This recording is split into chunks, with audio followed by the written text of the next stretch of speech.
6 মাসের মধ্যে কিভাবে নিজের উন্নতি করবেন। অনলাইনে যেসব সময় নষ্টকারী ফাঁদগুলো আছে সেগুলো থেকে দূরে সরে আসুন। ফেসবুক, ইনস্টাগ্রাম, টিকটকের মতো সময়ে অপচয়কারী বিনোদন থেকে বেরিয়ে আসুন। আপনার মোবাইল ফোনে যতগুলি অপ্রয়োজনীয় নোটিফিকেশন আসে সবগুলো বন্ধ করে রাখুন। এমনকি হোয়াটসঅ্যাপের নোটিফিকেশনকেও শুধু অপ্রয়োজনীয় সময়ে ফোন ব্যবহার করুন। একলা থাকার মাধ্যমে সময়কে ব্যবহার করতে শিখুন। অযথা বন্ধু বান্ধবদের সঙ্গে মিশে অতিরিক্ত সময় অপচয় করবেন না। ওই বইটি পড়তে শুরু করুন যা আপনি কিনেছেন কিন্তু এখন পর্যন্ত খুলে দেখেননি।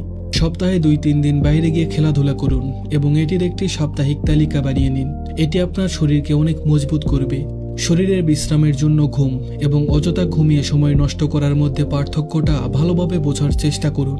অন্যকে ক্ষমা করুন, আপনি শান্তিতে থাকবেন। আপনার অগ্রাধিকার স্বতন্ত্র রাখুন, না বলতে শিখুন। নেতিবাচক ও লক্ষ্যহীন মানুষের কাছ থেকে দূরে থাকুন, এরা সবসময় আপনাকে নিচেই নামাবে। আপনার ভিতরে একটি সূক্ষ্ম দক্ষতা আছে যা আপনি করতে ভালোবাসেন, সেই দক্ষতাকে আরো উন্নত করে তুলুন। মাঝে মাঝে মোটিভেশনাল গল্পগুলো দেখুন, কিন্তু সবসময় দেখবেন না। নিজেকে অনেক অনুপ্রাণিত করতে পারবেন। আজ থেকে সেই সব বিষয়গুলো করতে শুরু করুন যা করতে আপনি ভয় পান। যদি গণিতের ইকুয়েশন সমাধান করতে ভয় হয় তবে আজ থেকেই শুরু করে দিন।